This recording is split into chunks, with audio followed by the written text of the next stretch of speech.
Welcome in the ring. A very good morning to each and every one of you.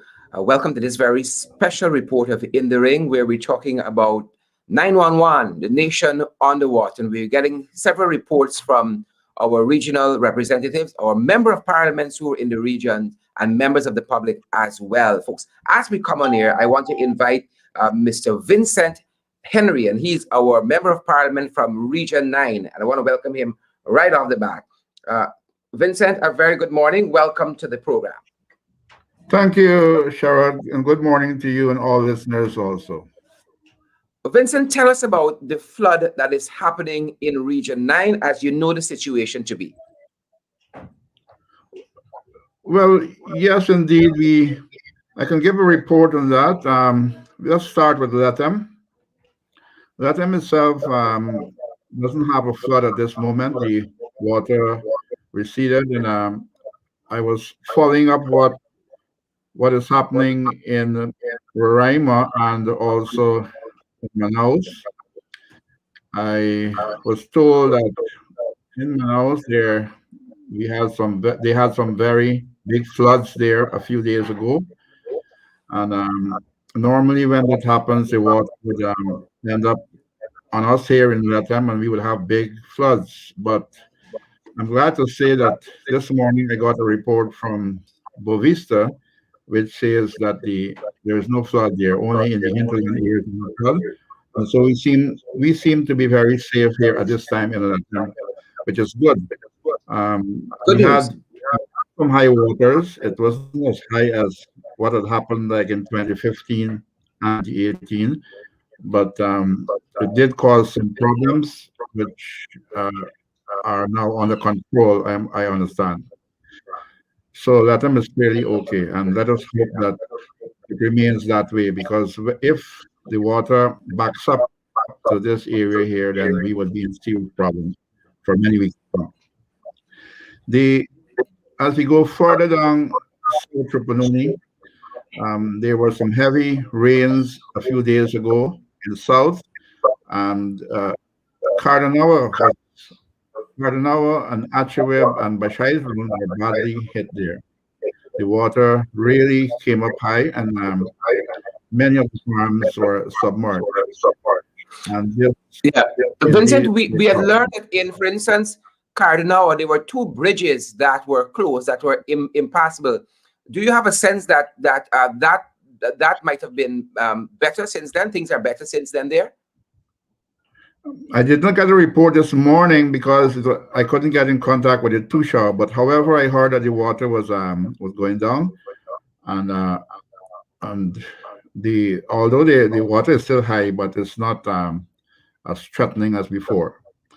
But what I can say is that the aftermath of the flood will indeed be very serious because the cassava crops of the farmers will all be destroyed.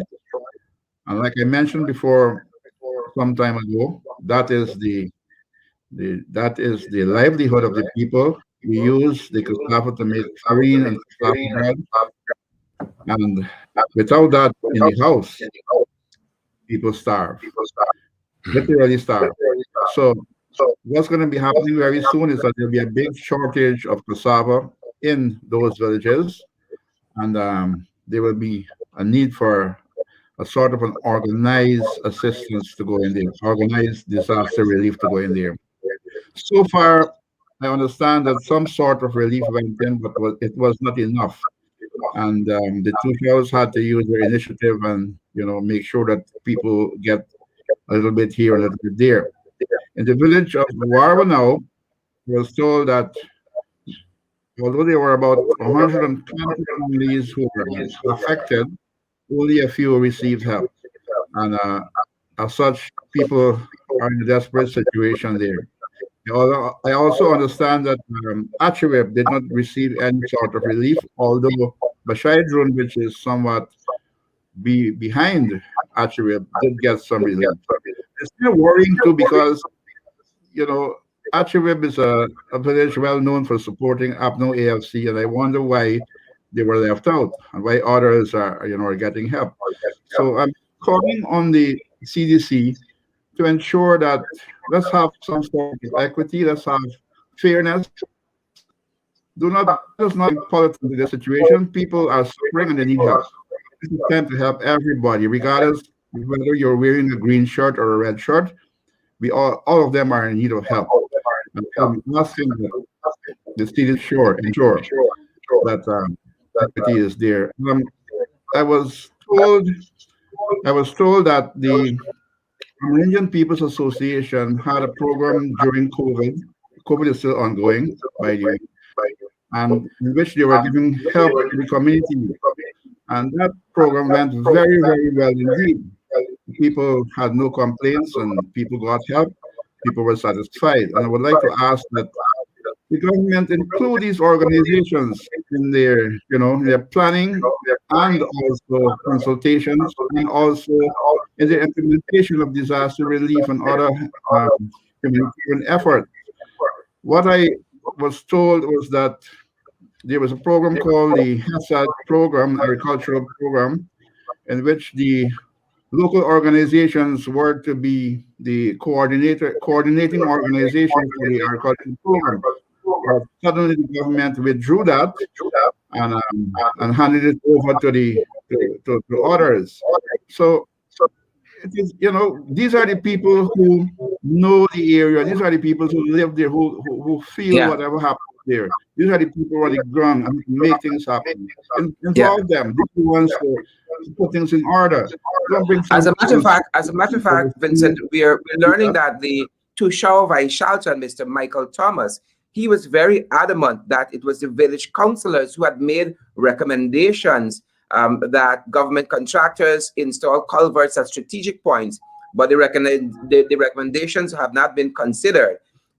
They said that the road project was executed just over a month ago, funded by the RDC, but their considerations were not taken into account, and that may have resulted in some of the flooding because of the lack of these culverts, and that is coming out of the Tushao of Aishalton, for instance. And he said that and he was lamenting the fact of, and this is from the state newspaper, the Chronicle we're picking up this information from. He was talking about the poor quality of work being done in the area, in the main access road between his community of Aishalton and Cardinal.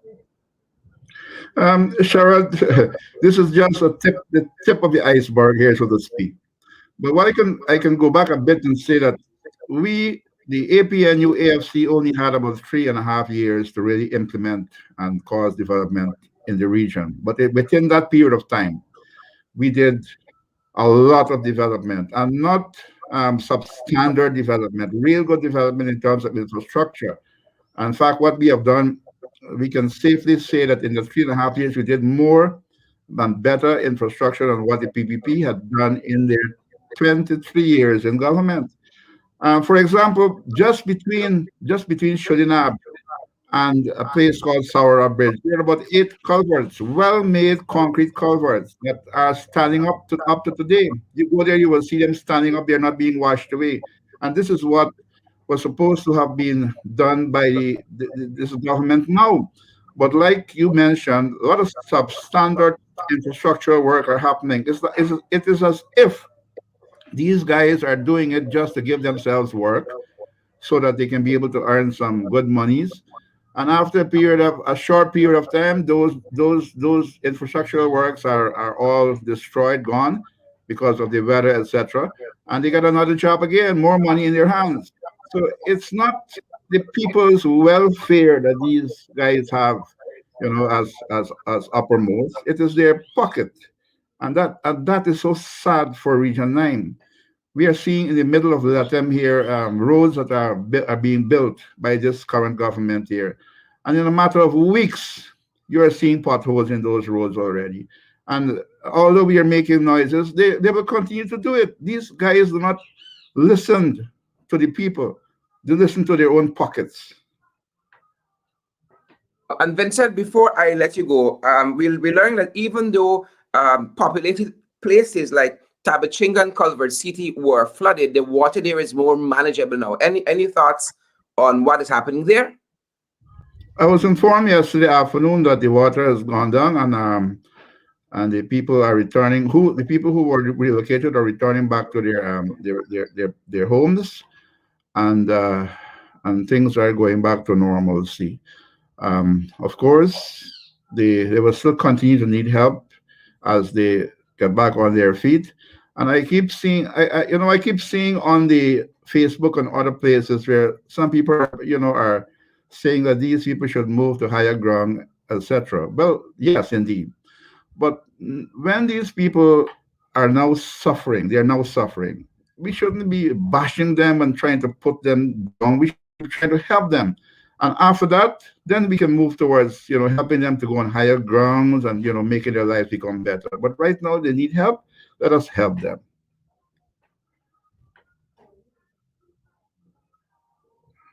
I really want to thank you for coming through this morning and giving us that report from Region 9. The weather, at least where you are, looks a little better. Where are you currently, I'm in Vincent? Latam itself right now. I'm in Latam and we have brilliant sunshine. We had some rain last night, the night before. But basically, it's a normal rainy season at this time here. Let's hope it keeps that way, so that we will not be suffering as time goes on. Great. Thanks very much again, Member of Parliament Vincent Henry from Region 9 for coming through this morning and giving us this update as what's happening as regards to flood where you are. Thanks, sir. Thank you very much, Sharon. Great. Folks, and there we have it again out of Vincent in Lethem there, centrally in Lethem currently. Brilliant sunshine, he says, and giving us an update as to what pertains to the flood, where he is. I think one of our other MPs are going to come through, or one of our representatives from the region is going to come through, and we are holding for that to see how that goes when he comes through. But folks, we are continuing to survey what is happening in the regions, and as we have been showing you earlier, in lots of the places there is rain. There is rain. There is flooding. Rather, let me bring up back that graphic for you.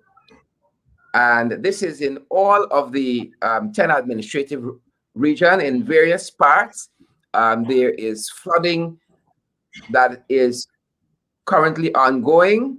The rain has eased in some places, as Vincent told us, but the water is either at a standstill or is in the process of receding, and we're grateful for that.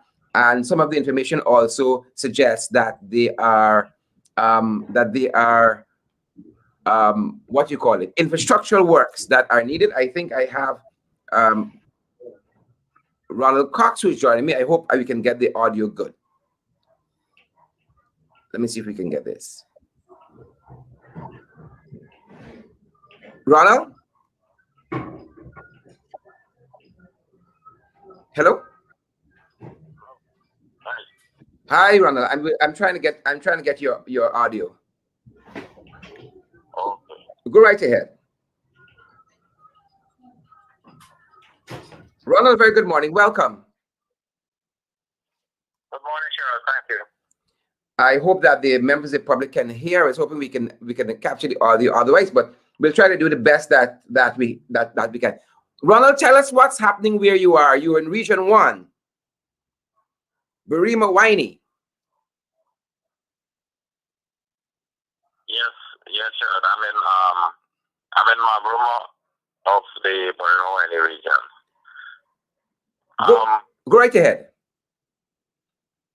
Well, over the last few days, the residents of the Barino region, well, more especially here in Mabruma district, where communities located in the flat areas were completely devastated by flooding.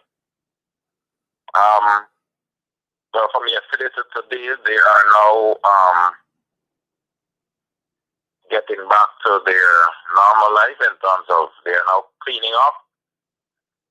Shops owner, business people, they are throwing away whatever was damaged. And I walked around yesterday and I saw some of them lifting their floors. So they're doing new floors in preparation if we should have an flooding like that.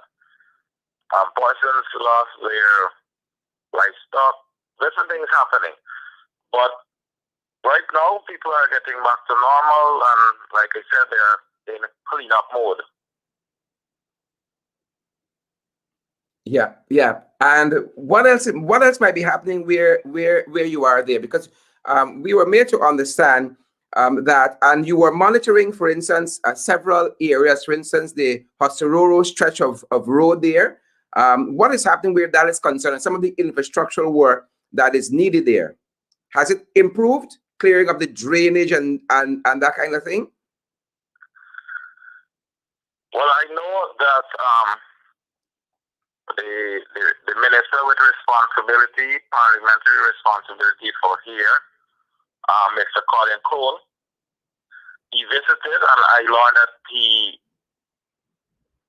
visited the Hossororo stretch along with the REO and 2 regional engineers from the Works Department. Just to see what was happening, but beside that, nothing has happened, nothing is being done. I haven't seen any excavator or anything to say clear the drains. I haven't seen any emergency personnel on the ground trying to see what they could do to help drain the land as quickly as possible. I learned that there are 2 sluices located on the junction. So you have the Hossororo stretch and the Comarca junction. There's one. There's another one at the Hossororo stretch and the Comarca proposed road project. And so from time to time, they used to maintain those sluices themselves. So I'm assuming that the situation remains the same at the Kimberimo bridge as well. Yes, the only thing though is that the water is not high at this time, and so they are not flooded. Let's say in their homes, they're not flooded. However, Thanks be to God for that. Yeah. when we still have the high tide, and so the water will rise, and you will have some low areas will be flooded. But they need to maintain the sluices. They need to look at that. I think it might be too small. It might be required to install a larger one so that they can take the water off faster. And what about the area of 6 miles there? We made to understand that lots of the roads were impassable. Has that improved? You said 6 miles? Yeah. I suppose that is in Port Kaituma. Okay, I may be mixing up my jurisdictions. Yeah, Port Kaituma, but I haven't received any official notification from my comrades in Port Kaituma. So I can't really speak much on that one, but I guess they might be experiencing similar situations there. Ronald, how is the weather where you are currently? You're in the region, I am supposing. Yes, I'm in the region. It's rain in and out. We had rain last night. Presently we're having looking like clear weather, but now and again you have drizzle. So you know, in these parts, because of the geographical and the other makeup of the what do you call it? These types of area, the weather system, you can't really predict it. It's unpredictable. So you could have sunshine now, and then you could have heavy rain in the next 2 hours or so. Understood. Understood. Ronald, thanks very much for coming through from Region 1, Birima Winey, and giving us an update as to the situation there. Yeah, sure. Thank you very much for having me as well. I also want to say one more thing. Go right ahead. Go right ahead. I trust that the government, even though as installed as they may be, they have the responsibility to get out there, meet with the people, see how they're affected, and put measures in place to help them. Whether it's the person who had a chicken farm, whether it's the person who had a cash crop farm, whether it's a person who has a large or small business, each and every one is affected. Everyone. Get out there, get to the people, get the help the people need, and support them in putting them back on their feet. If somebody requires 100 chicken, give it to them. Let them start back their chicken project. Yeah. If somebody, a business person, lost $2 million, $5 million in stuff, see how best he could put back something on the people's shelf. And let's get back to some normalcy. And stop going into communities just because it is a crisis and you take the opportunity just to travel the country and take photos. Meet everyone, not just your supporters. I learned that Mr. Kroll is only meeting his supporters in Region 1. Persons who they presume to be coalition supporters, they're not visiting them. They're not going to talk with them to assess the situation. Yeah. And that is bad. Very, very sad. Ronald, thanks again for coming through. Thank you, Cheryl. Have a good day. You too. And folks, that is our MP, Ronald Cox, joining us there, as I said, from Region 1, Barima Winey, and filing that update as to what is occurring there. I think we have on the line, we have Ms. Kamal Prasad, who is going to be joining us, and she is the vice chair out of Region 7, Bartica in particular, the vice chair for the Regional Democratic Council there in Region 7. And she's going to be telling us some of what is happening there in Bartica. I know they were hard hit over this last weekend, and I'm very, very eager to hear some of what would have transpired there in Bartica. I think we have her with us, and let me make sure we have her. Good morning, I'm here. A very good morning, Kamal. How are things where you are there? Well, the weather has the rainfall has been consistent, although not as heavy. I have to correct you on one thing. It wasn't the weekend that we experienced the heavy flooding. It was on Wednesday, which was Independence Day. Because of the holiday, I'm actually thinking there was a weekend just behind us. Apologies there. Yes. My apologies. We're now into weekend, and like Ronald has said, it is mostly cleanup efforts, assessment of damages and so forth that has been going on for the past couple of days. The rain continues to fall, but fortunately, like you said, thank God, not to the extreme like on Wednesday. So there aren't any reports of any heavy flooding and so forth throughout the township and other areas around the township as well.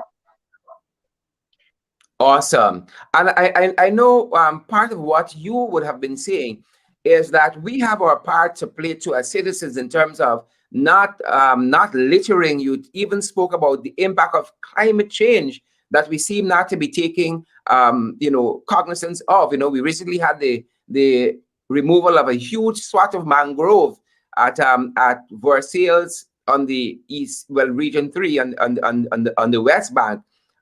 So tell us a little bit about that, and you are thinking where those things are concerned. I see on social media you would have said you would have talked about all of that. Yes, well, it is quite evident that the way we as Guyanese dispose of our garbage, we're throwing boxes and bottles and cans and even our household garbage on the parapets and so forth. And naturally, it would get into the drainage system. Some of it can be cleared easily by residents. Some cannot because, when it gets into the difficult parts on the bridges and so forth. So that is a major hindrance in terms of the existing drainage system that we have. When you have added to that with naturally silt and grass and so forth growing. But what you find in Bartica, I must commend the Bartica Town Council because they have been in their efforts to keep drains clear and clean um, to some extent within what they can possibly do, because we know everything takes money. Mhm. So they have been clearing drains along with the Regional Democratic Council giving out small contracts to aid in that effort. Unfortunately, the rain came and the effect of the high tide, both factors contributed to the major flooding that we saw on Wednesday. Yeah. Um, Yeah. the mangrove, as you would have asked about, that is pure madness. In a time when the world at large is educating and advocating for the way we treat nature and the way we treat our environment. This is not just Guyana's problem. It is a worldwide problem. So to see something like that being done in the name, like I said, in the name of modern development, I believe that if we're to continue along that line, we destroy what is there to protect us, and what we replace it with will not necessarily protect us. Yeah. And if Well we said. continue along that line, what we're seeing happening in Guyana and in Brazil and other parts of the world, because it's countrywide where flooding is happening in many, many areas. And if we cannot take heed to what is happening and be visionary in our decision making to protect our land and protect the livelihood of our people, then we're going to see devastating effects. We're already seeing it.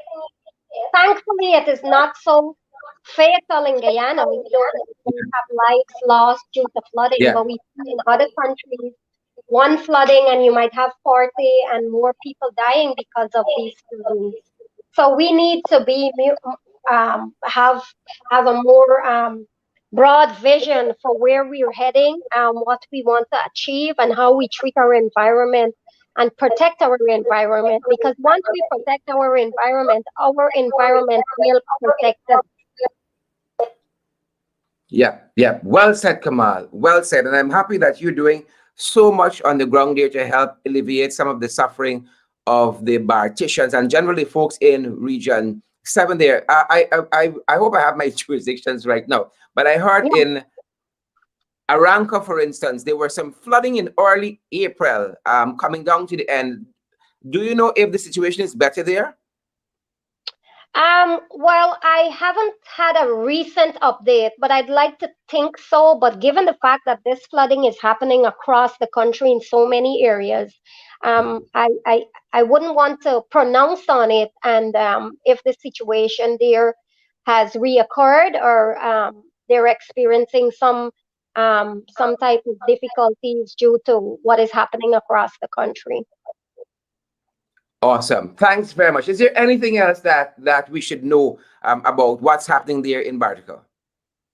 Well, what I can say, Sharad, you would have said that the thing is that there is not so much we can actually do to really um, except empathize and be compassionate towards those that would have suffered tremendous losses of property, goods, stores, and so forth. Is tremendous devastation when you see what the water has gotten into buildings that is never, we've never seen that extent of flooding and the losses. And knowing that we at the regional level, or even the local level, cannot actually step in with real help Yeah. to ensure Yeah. that we soften the impact of what would have occurred on Wednesday. While we're really hoping and praying that we don't see this extent of flooding reoccur, but we can only be hopeful, and on the grounds just try to do more to ensure that the drains are kept clean. But in the long term, the vision for me, if we're to really resolve these issues, we have to put in better drainage network. We have to think ahead, and we got to put adequate infrastructure in place. And it takes a lot of planning, and it takes a lot of expertise, just visionary planning, because we don't want to face these type of issues the next 5 years from now, or next 10 years from now. It would mean that we're naturally developing if we continue to suffer these issues that can be resolved with the right management and the right planning, and putting the right infrastructure in place. Well said. Well said. And thanks for coming through. I hope that you get to do some of what you want to do, because I know you always have a program there to help the citizens, again, not only in Bartica, but in the whole of Region 7 and anywhere that you can. You're big-hearted in that way. Kamal, thanks very much, Madam Vice Chair of the Regional Democratic Council, Region 7. Thanks for coming through this morning. Thank you for having me. Have a good day, everyone. Thanks again, Kamal. Folks, as I said, the regional chair, region number 7, Kamal Prasad, they're representing her constituents and doing a lot on the ground to alleviate some of the suffering. I think we're going to have Mr. Viceroy Jordan, who's going to be joining us out of Region 5, East. Sorry, Mahika Berbice. I was looking at Region 6. And he's going to be telling us about what is happening. I know he's on the ground there, so he's going to be joining us by phone, and he's going to be telling us a little bit about what has been happening in Mahika Berbice. I know we have some challenges with they had some challenges with the mobile pump, for instance, at Gordon Table, and also the right and left bank of the Myconic Creek was giving some problems, in the sense that you had persons you were topping of that creek. Right, so he's going to join us either by phone or WhatsApp. Let me see if I can get him on WhatsApp and bring through that call for it, because so much is happening in all of our regions, and we want to give you a sense, you the people, a sense of what is happening there.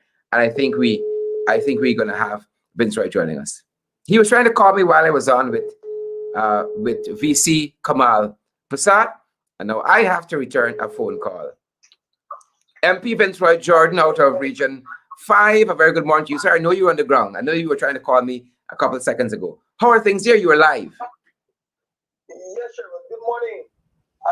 Well, thank you very much.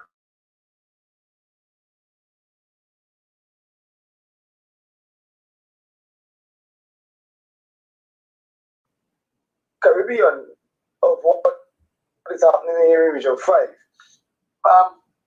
Sherrod, we are experiencing in a number of villages flooding, and one such village that I am very much concerned about at the moment is Prophet Village on the west coast of Berbice, as water seems to be rising rapidly and nothing is being done.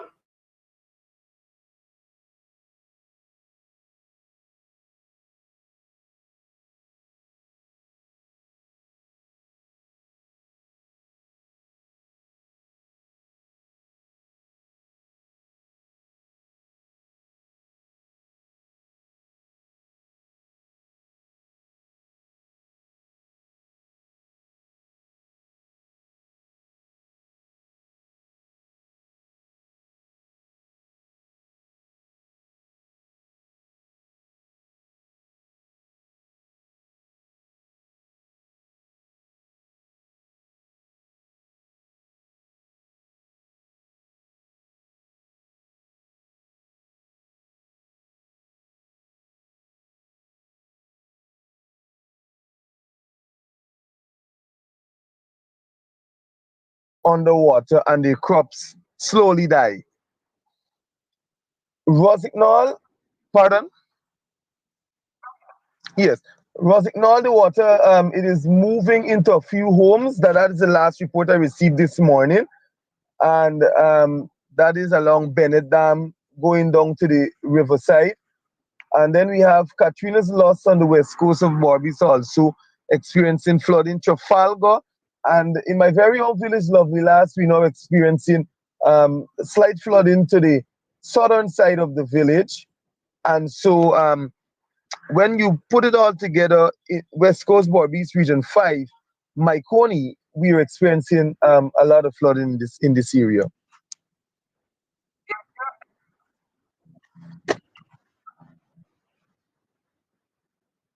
Well, what I see the install administration doing through its regional administration is that I saw the regional chairman went into Maracaibo yesterday and he delivered food hampers. Now, I don't know how that can alleviate the flooding. And besides that, and so I'm sharing with the viewers I some of haven't the seen photographs.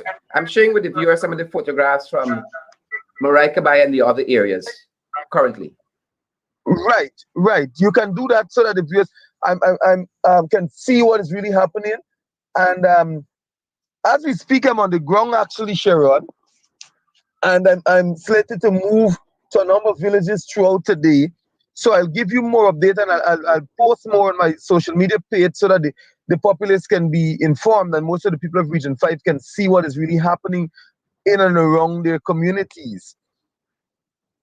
And so getting back to measures to alleviate flooding in Region 5, if you look at pictures that I sent you in Profit, that the farmer there had to use a private excavator to do what they call a little saddlebank dam so as to keep the water off from their land.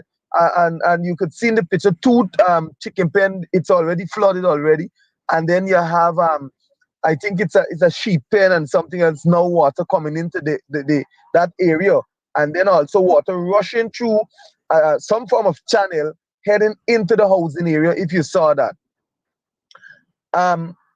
the NDIA and MMA, they have one excavator on the ground, and it was placed in Profit, not Profit, sorry, Fowles, the neighboring village to Profit, and that excavator is presently clearing a drain along the roadside, which has nothing to do at this immediate time with the flooding of the residents' houses and such like. That excavator basically is trying to save one man's farmland from being flooded. And as you know how the PPP always do their work, they only care about themselves. And so there is this farmer in that community that has called MMA and NDIA, and I understand that instructions was given that they deploy the excavator to that particular area, and so that he can be his farm can be saved, and the others who have their cash crops, water's now heading to their homes and such like, they're left to suffer. So thanks again to the caring government that was installed by Sarah Ann Lynch and the other crew members who ensured that they were placed into office.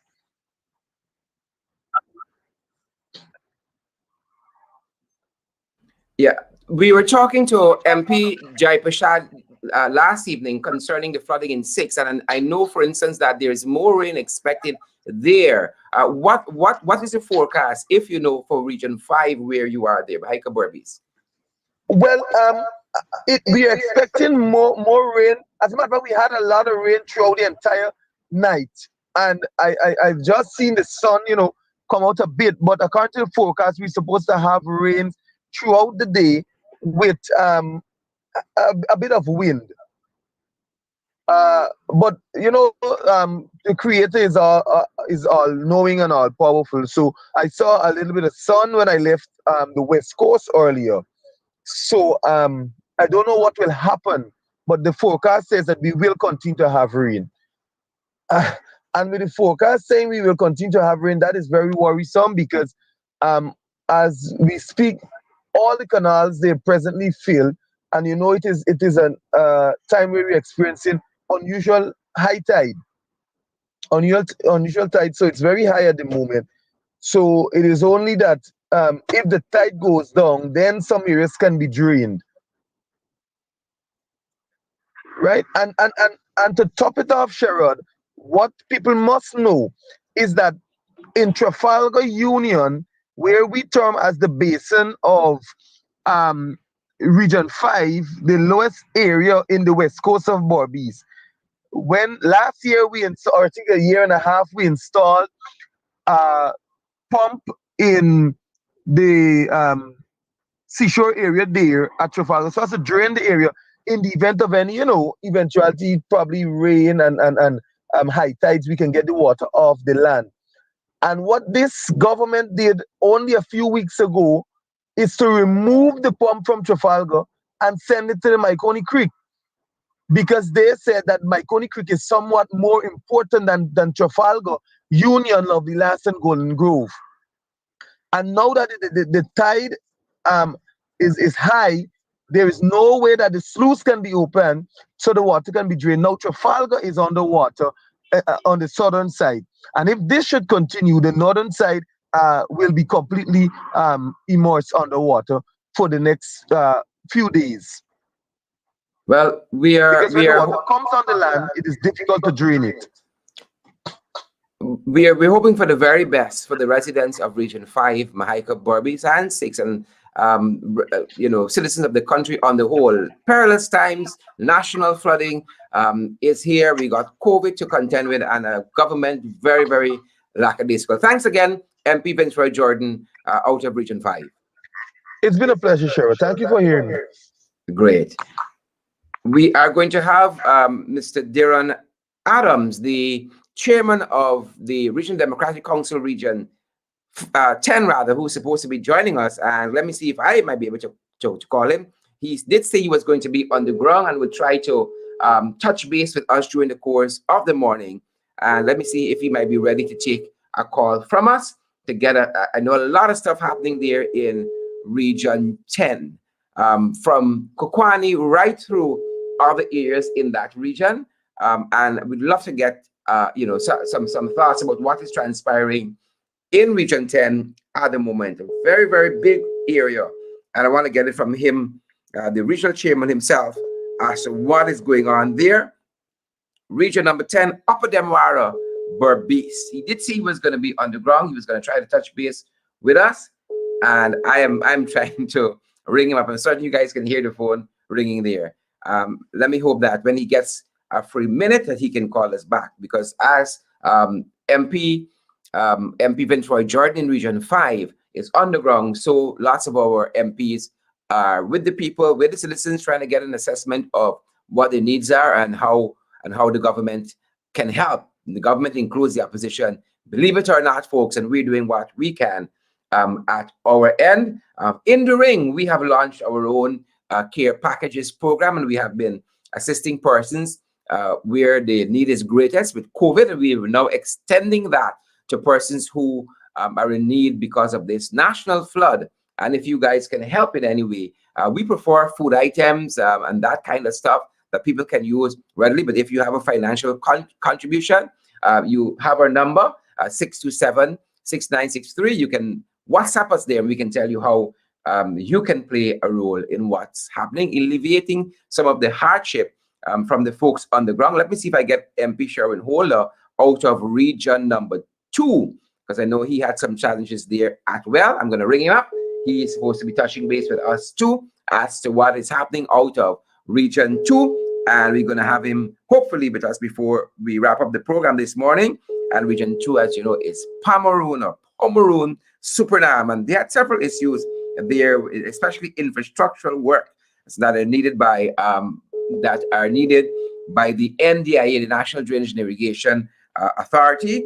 And we know, for instance, that the area called Kupui had some challenges, and I really want to get from him a sense on the ground what is happening. Again, all of our MPs are out in the field this morning, and we do have MP Sherwin Holder, who is live with us. MP Sherwin Holder, you're live in the ring. We want to get a sense of what's happening in Region 2, Pomeroon Supernam, as pertains to the flood.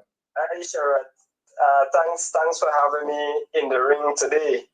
I almost forgot about your call. Great to have you. You are live. Go right ahead, sir. Okay.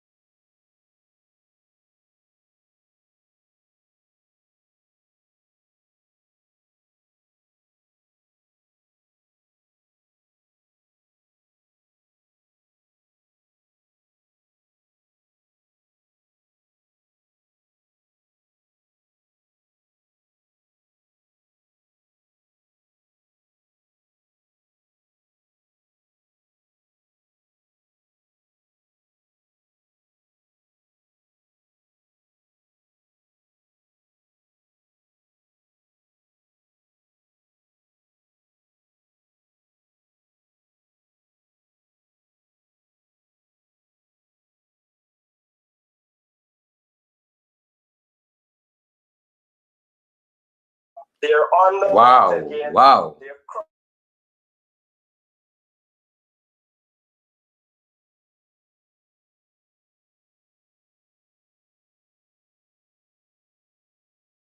situation is really, really bad. Yeah. Could you give us a sense of some of the areas that might be affected currently?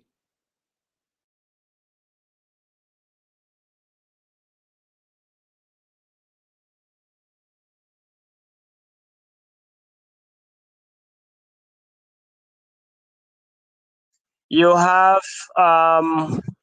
what's the place name?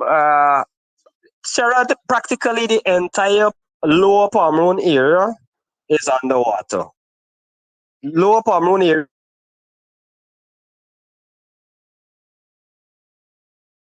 areas in dredge.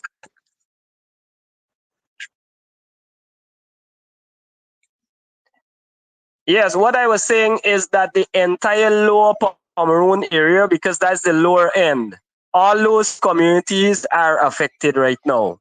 And in the upper area, which is even higher, areas like Siriki, Dredge Creek, Kabakaburi, even some parts of Karawap, that's the community way up in the Pomeroon. People have been calling me from all those areas. Their farms have been inundated with the water there. So the entire Pomeroon area.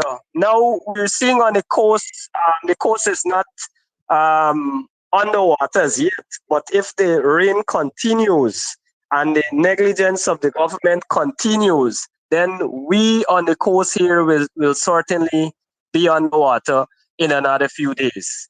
Now, this comes on the heels of complaints, especially from persons in the Pomeroon, the NDCs in the Pomeroon, who during the budget process, the Minister of Local Government dictated to them that they must put monies for streetlights instead of buying black tubes and putting monies to do revetment and building the riverbanks.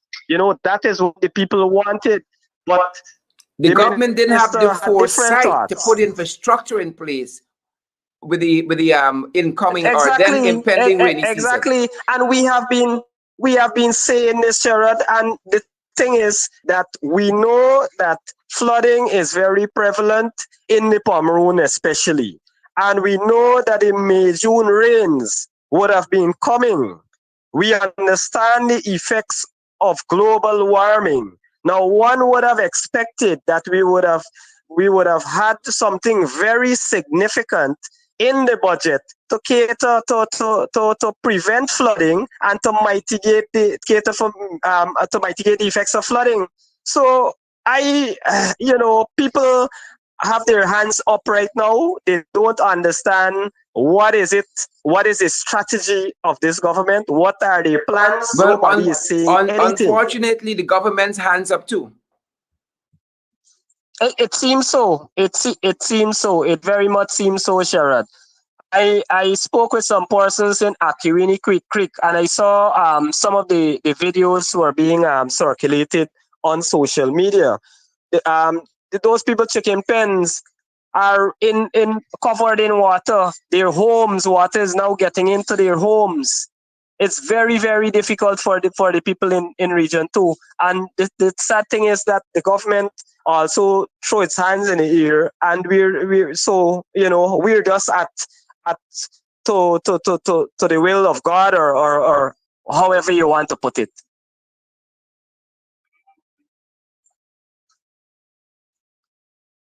Have you seen on the ground there any movements with this administration to alleviate any of this kind of hardship being experienced by the people there?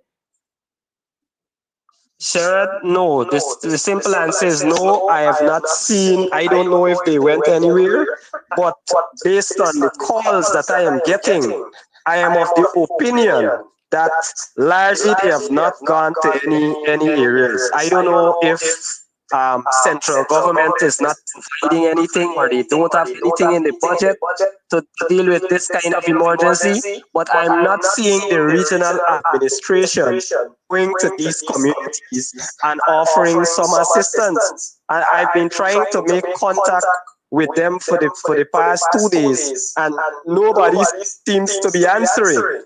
And you know, it's like a duck and hide game right now. It's a duck and hide game right now. When we were in government, we were out there up front, you know, Yeah. but I don't understand the behavior of this administration now. And come to think of it, we now have a new industry. We have oil revenue. What are they doing with this revenue? We have to cater for situations like this, you know. So I don't know. We'll have to look and see in the coming days what is it that they are going to do as opposition members of parliament. We will have to exert a lot more pressure as we did. Remember, Sherrod, we were in the Pomeroon in January, and we kind of forced them to react, to offer some bit of aid to them. So it seems as though we're going to have to be on the ground again and begin to call out this administration and, you know, put forward our own plans and put them under some pressure and let them get to it. They're failing the people. They're failing the people of Region 2, and they're failing the people of this country. And that's why we saw, for instance, the people in Region 6 burning tires, the Black Bush polar people, even after the minister visited, because they don't have a sense the government is doing anything meaningfully to alleviate their plight. What? Yes, Sherrod, and it's the same thing here. People are telling me daily that they are promising them when they want them to vote. When it's elections time, they ensure that they go to these people and they offer certain things. But after the election is done and over and they were installed, you don't see them back. If they come, they make some promises and that's it, and they're gone.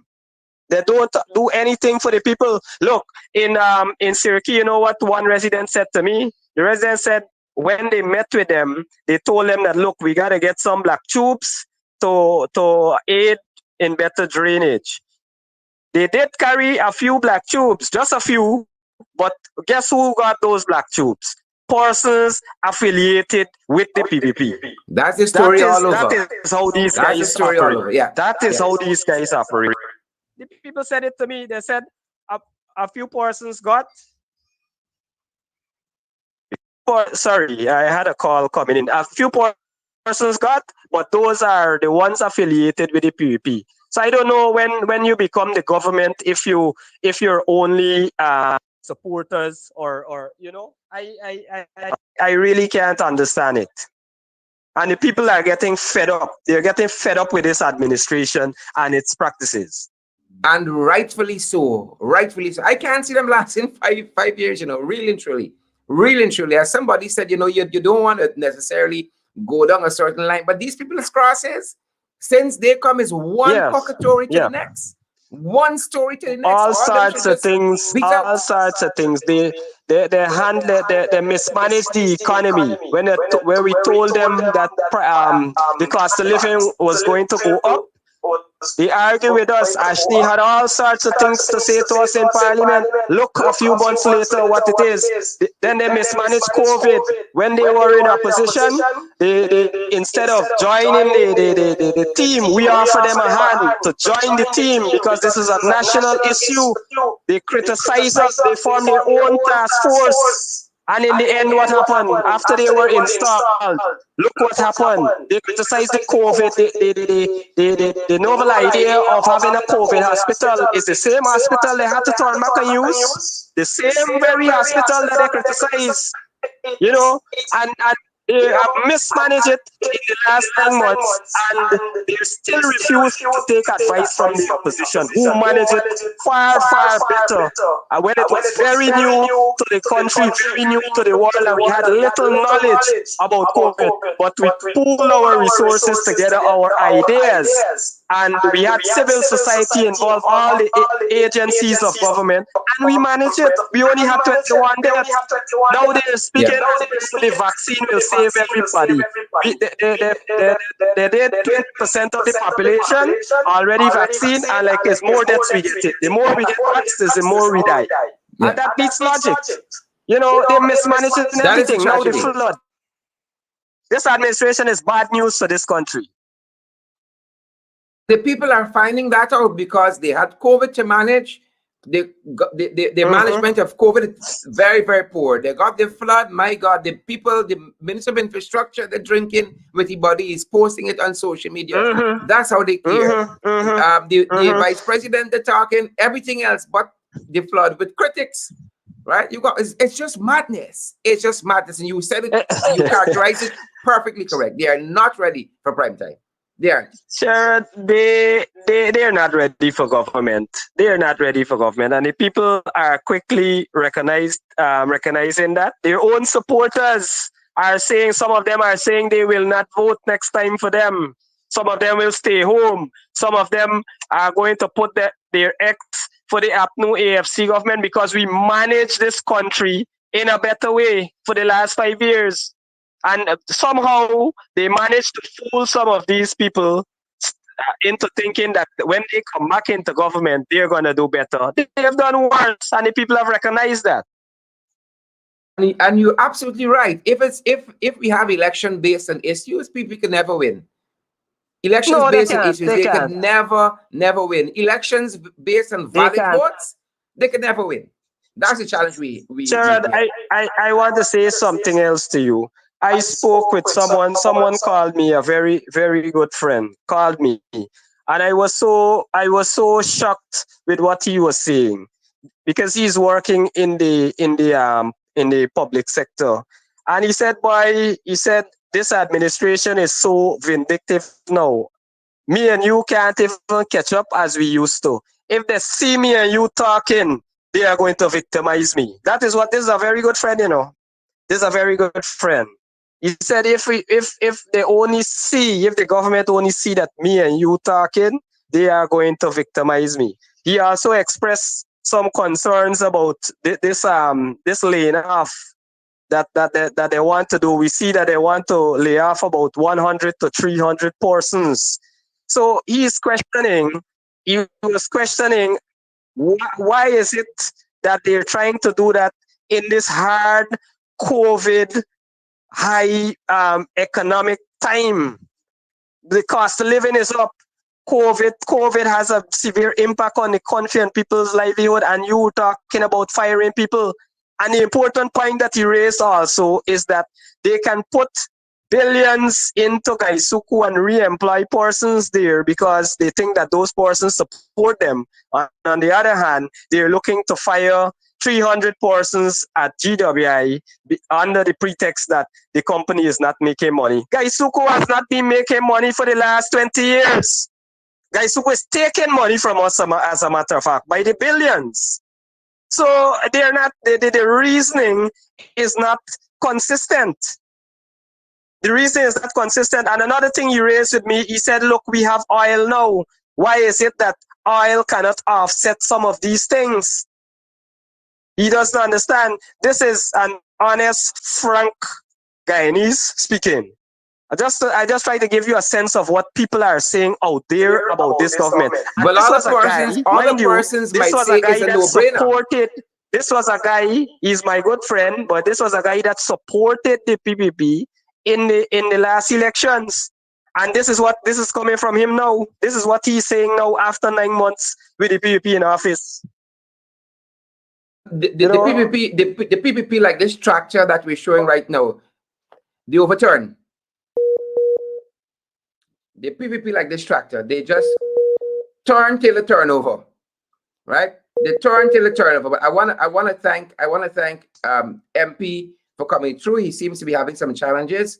There in Reach. Yes, I'm back. Well, thank you for having me to share with your viewers for the last couple of minutes here. Yeah, I know you're on the ground there working hard, and I want to give you that time to be able to get an assessment so we can do what we have to do. Thanks very much, MP Sherwin Holder. Yes. You're welcome. Thank you. Great.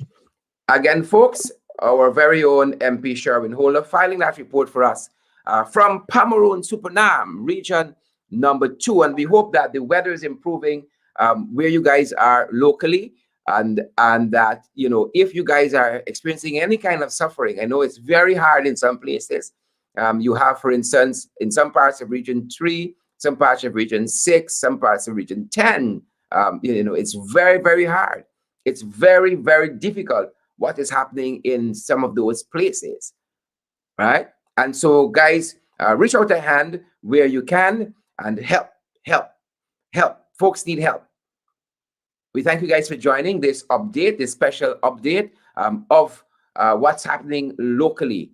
Nation underwater, 911, nation underwater. PPP has gone missing. Folks, thanks for joining us. Wherever you are joining us from, we encourage you guys to social distance, wear your mask, sanitize, and then you have all the other COVID protocols and regulations. We don't want to compound this flooding situation by any means, by compounding it with more COVID-19 positive cases. Take the precautions wherever you are and lend a helping hand where you can. Thanks for joining us, folks. That's all we have for you for this morning.